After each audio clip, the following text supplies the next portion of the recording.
Shalom, bienvenue à votre émission Les choses d'en haut. Alors je suis Lionel Kabilo, fils spirituel du révérend père Dolski Joré-Suro. Et aujourd'hui nous allons voir, comme je vous l'ai annoncé, la troisième partie et la conclusion des véracités du sang. Et j'aimerais qu'avant déjà que nous puissions commencer, toi qui viens de nous rejoindre, je vais mettre une vidéo, je vous laisse avec cette vidéo pour vous permettre de voir de quoi est-ce qu'on parle dans cette saison 2 et pourquoi est-ce que nous sommes là. Shalom, LCH saison 2. Pourquoi avons-nous les mêmes problèmes et nous n'avons toujours pas l'exaucement à nos prières?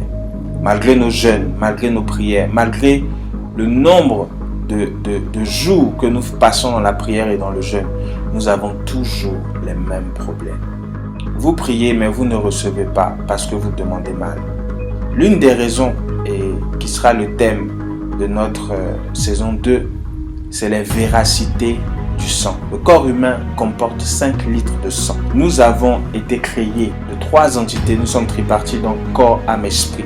Nous allons voir pendant ces 3 jeudis les véracités du sang. Qu'est-ce qui dans notre sang nous empêche d'obtenir ce que Dieu a prévu pour nous? Qu'est-ce qui nous empêche d'obtenir ce que Dieu a prévu pour nous ou même l'exaucement à notre prière? Je nous donne rendez-vous les 3 prochains jeudis pour que nous puissions étudier cela. Que Dieu vous bénisse. À bientôt. Shalom. Alors, les véracités du sang. Bien-aimés, ce soir, je vais clôturer le thème et j'aimerais qu'avec moi, tu puisses être concentré déjà, suivre vraiment attentivement, prendre 15 minutes de ce temps pour comprendre le message que nous voulons faire passer. Comme vous l'avez vu dans la vidéo tout à l'heure, j'étais en train de dire que nous sommes en train de chercher à comprendre pourquoi est-ce que nos sujets tardent à venir, pourquoi est-ce que nos sujets ont du mal à être exaucés. Peut-être que le jeûne et la prière ne sont pas les solutions pour ce type de sujet que nous avons. Nous avons beaucoup de sujets pendant cette année 2022. Nous avons donné des sujets qui, à Dieu, nous avons élevé des prières, nous avons jeûné, nous avons cherché la face de Dieu. Mais malgré cela, nous n'avons pas obtenu gain de cause. Et ce soir, je suis là pour rappeler à quelqu'un, comme je l'ai dit dans la vidéo, la vidéo précédente, je suis venu vous rappeler quelque chose, qu'il faut que nous fassions attention à notre sang. C'est pourquoi le thème de cette saison 2, c'est les véracités du sang. Et nous avons énuméré beaucoup de choses. Nous avons dit que le sang, que l'âme est vivante. Déjà, nous avons dit que l'âme de la chair, c'est son sang. Donc, lorsqu'on parle de sang, on parle de âme. Donc, ce sont les deux choses qu'on ne peut pas dissocier. On a dit qu'il y avait une différence entre l'âme vivante et les âmes vivantes et les âmes mortes. On a dit aussi que donc l'âme de la chair, c'est le sang. On a dit que le sang était dual, c'est-à-dire qu'il y avait la partie physiologique du sang, de l'âme, donc le sang, et la partie spirituelle de l'âme, qui est l'esprit. Une partie de l'esprit, comme vous le voyez sur le schéma que je suis en train de vous présenter actuellement. Donc vous voyez bien que l'homme est constitué d'un corps, d'une âme et d'un esprit. Et nous avons donc le sang qui est entre l'âme et le corps, qui fait la liaison entre la partie spirituelle de l'âme, si vous voulez, et le corps, donc le sang. Et la partie spirituelle qui est entre l'esprit et l'âme. Nous allons voir aujourd'hui la suite donc de ce thème et nous allons clôturer. J'aimerais que tu ailles avec moi dans Jean. Jean, le chapitre 19, à partir du verset 30. Nous allons commencer. Jean chapitre 19, verset 30. Jean chapitre 19, à partir du verset 30. Bien-aimé, n'hésite pas à partager la vidéo. Partage la vidéo pour bénir quelqu'un. Partage le lien pour que quelqu'un puisse suivre et être béni par ces enseignements.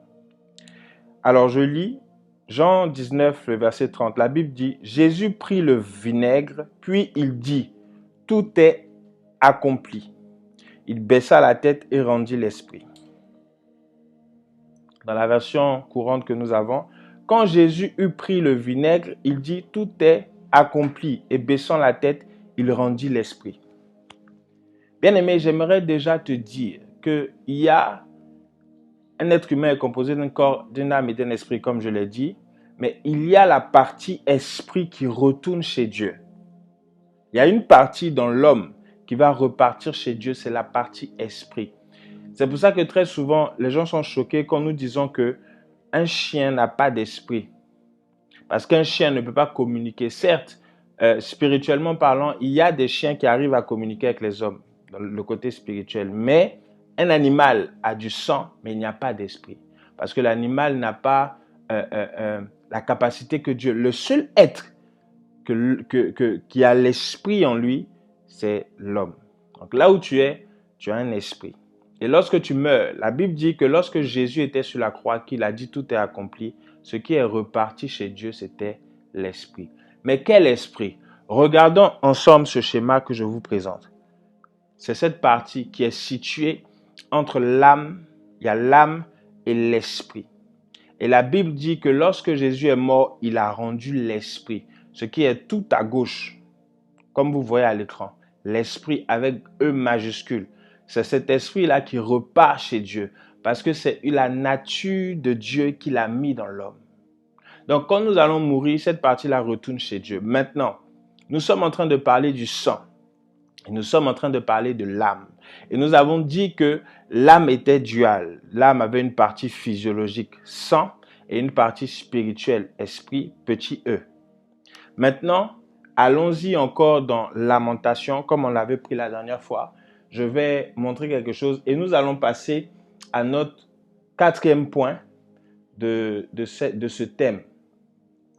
Lamentation, le chapitre, je vais vous l'afficher, 4. Lamentation, pardon, chapitre 5, verset 7. Lamentation, chapitre 5, le verset 7.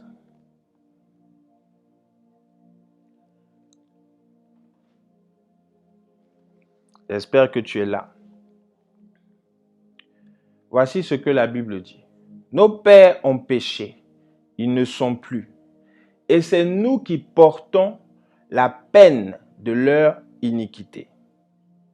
Dans la version courant, français courant, nos ancêtres ont fait le mal, ils ne sont plus, et c'est nous qui portons le poids de leur péché.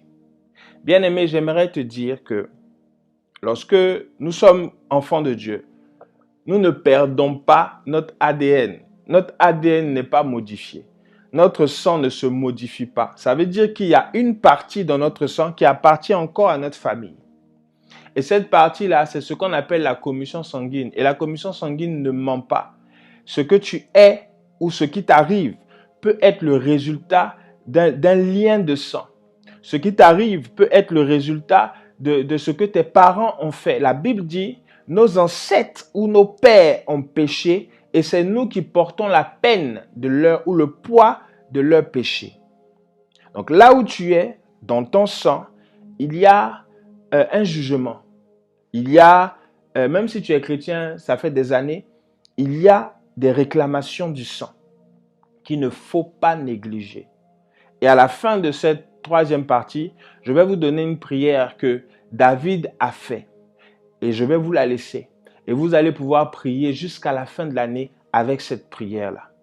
Mais bien aimé, retiens quelque chose par rapport à cette troisième, quatrième partie. Souvenez-vous, on a dit que l'âme est vivante. On a dit que l'âme, c'est le sang, ou le sang, c'est l'âme. Donc, quand on parle du sang, on parle de l'âme. Quand on parle de l'âme, on parle du sang. On a dit que l'âme est duale. Donc, une partie physiologique, le sang, et une partie spirituelle, qui est l'esprit, petit e. Maintenant, nous allons voir la quatrième partie qui va me permettre de pouvoir clôturer ce thème. Nous allons lire une histoire ensemble. Et l'histoire que nous allons lire se trouve dans... Je pense que vous le connaissez, vous connaissez très bien cette histoire. On la lit souvent. C'est dans Luc, le chapitre 16. Luc chapitre 16, à partir du verset 19. Je vais vous l'afficher à l'écran. Luc 16, verset 19, donc nous pouvons lire ensemble. Il y avait un homme riche qui était vêtu de pourpre et de fin lin, et qui chaque jour menait joyeuse et brillante vie. Un pauvre, nommé Lazare, était couché à sa porte couvert d'ulcères et désireux de se rassasier des miettes qui tombaient de la table du riche. Et même les chiens venaient encore lécher ses ulcères. Le pauvre mourut et il fut porté par les anges dans le sein d'Abraham. Le riche mourut aussi et il fut enseveli. Dans le séjour des morts, il leva les yeux et tandis qu'il était en proie au tourment, il vit de loin Abraham et Lazare dans son sein. Verset 24, il s'écria, « Père Abraham, aie pitié de moi et envoie Lazare pour qu'il trempe le bout de son doigt dans l'eau et me rafraîchisse la langue, car je souffre cruellement dans cette flamme. » Abraham répondit, « Mon enfant, souviens-toi que tu as reçu tes biens pendant ta vie et que Lazare a eu les maux pendant la sienne. Maintenant, il est ici consolé et toi tu souffres. » Verset 28. « D'ailleurs, il y a entre nous et vous un grand abîme, afin que ceux qui voudraient passer d'ici vers vous ou de là vers nous ne puissent le faire. » Le riche dit, « Je te prie donc, Père Abraham, d'envoyer Lazare dans la maison de mon père, car j'ai 5 frères. C'est pour qu'il leur atteste ces choses, afin qu'ils ne viennent pas aussi dans ce lieu de tourment. » Verset 29, Abraham répondit, « Ils ont Moïse et les prophètes qui les écoutent. » Et il dit, « Non, Père Abraham, mais si quelqu'un des morts va vers eux, ils se repentiront. » Verset 31, et Abraham lui dit, « S'ils n'écoutent pas Moïse et les prophètes, ils ne se laisseront pas persuader, quand même quelqu'un des morts ressusciterait. » Cette histoire, nous la connaissons. Mais j'aimerais ressortir quelque chose dans cette histoire. Bien aimé, ces deux personnes-là vivaient sur la terre.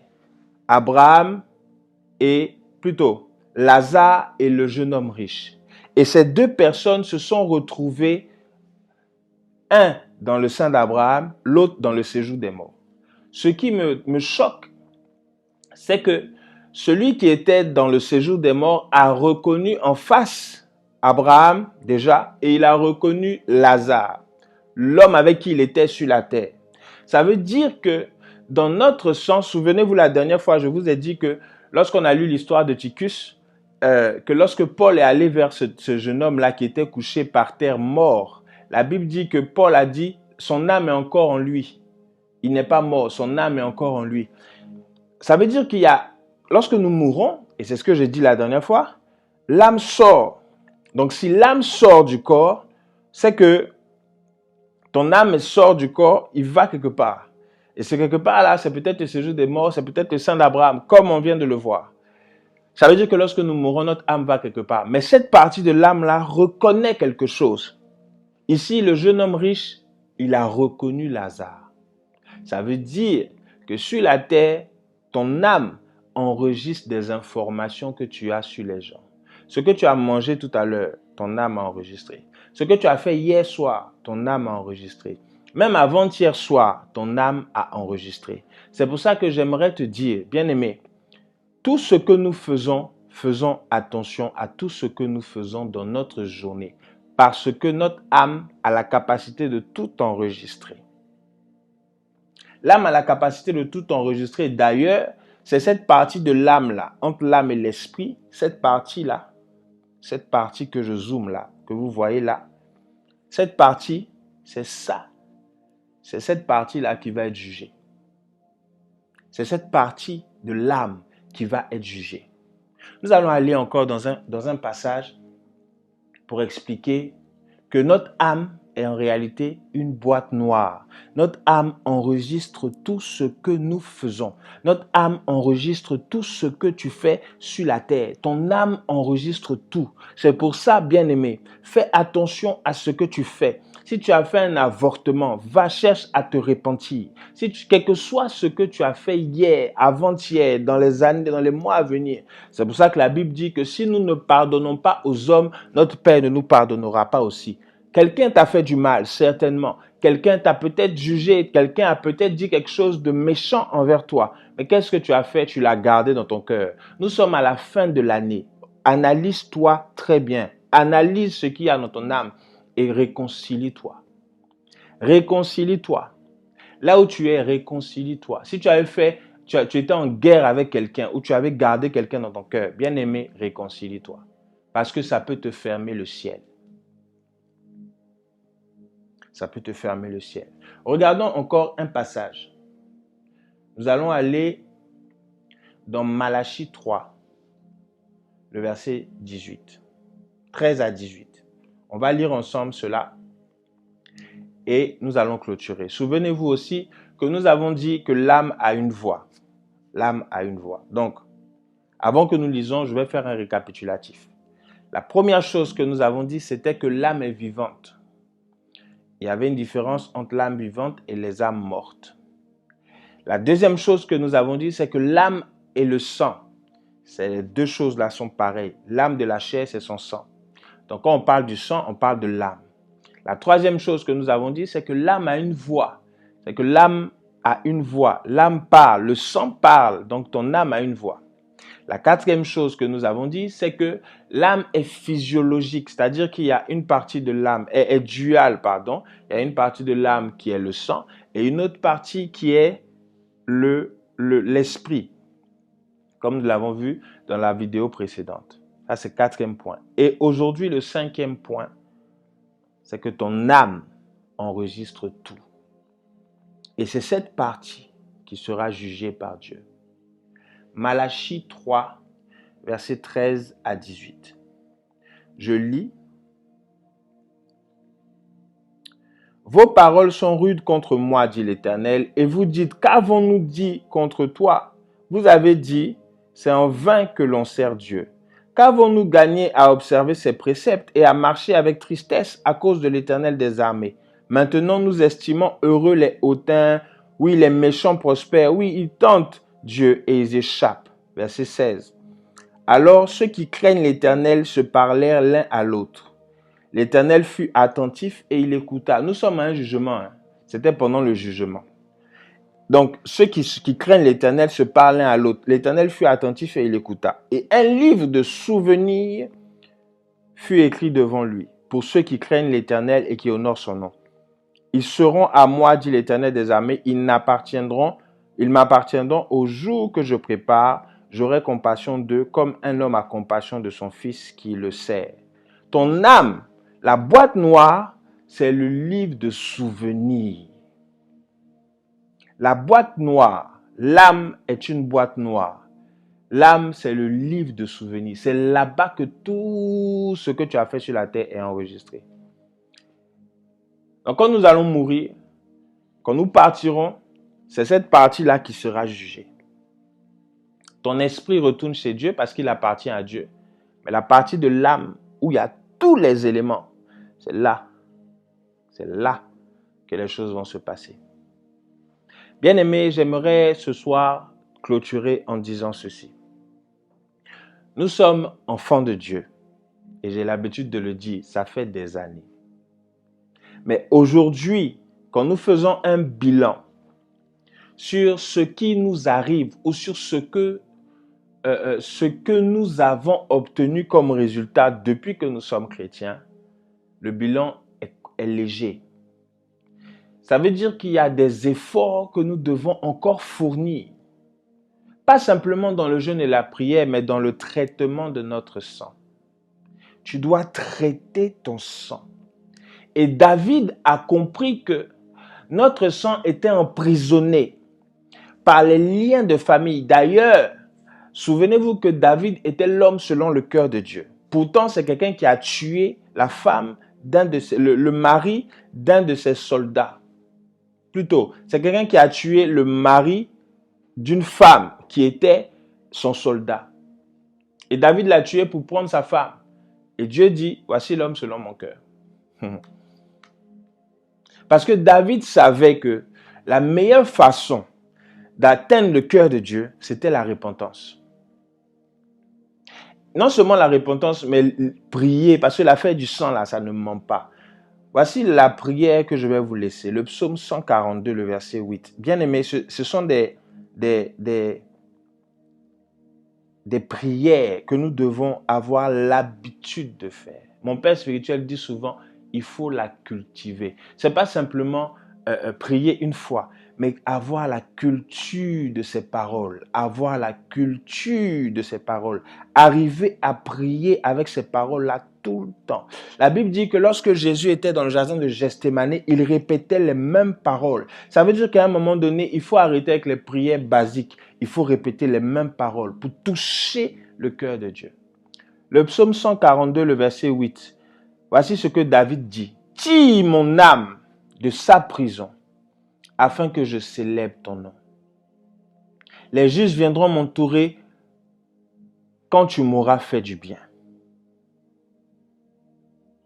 Tire mon âme de sa prison, afin que je célèbre ton nom. L'âme, c'est le sang. Donc tu peux dire, tire mon sang de sa prison, de la prison familiale.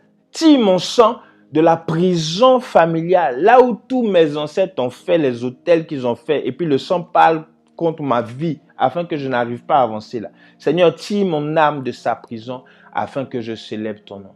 Les justes viendront m'entourer quand tu m'auras fait du bien. Voici une raison pour laquelle beaucoup d'enfants de Dieu ont du mal à célébrer Dieu, parce que leur âme est emprisonnée quelque part. Nous venons à l'église, nous adorons Dieu, mais de manière hypocrite. En réalité, parce que nous n'avons pas obtenu gain de cause. Il y a des gens même, ils vont à l'église, dès que Dieu les bénit, ils quittent l'église, ils sortent de l'église, ils ne vont plus à l'église. C'est un danger. C'est un danger. C'est un danger. Bien-aimés, c'était les véracités du sang. Saison 2, et aujourd'hui nous sommes à la clôture. Je te laisse avec le psaume 142, le verset 8. Et nous nous retrouverons certainement très bientôt, peut-être après, en 2023, je pense, pour d'autres aventures de LCH. Que Dieu vous bénisse, que sa faveur soit sur vous. On se retrouve très bientôt. Bye.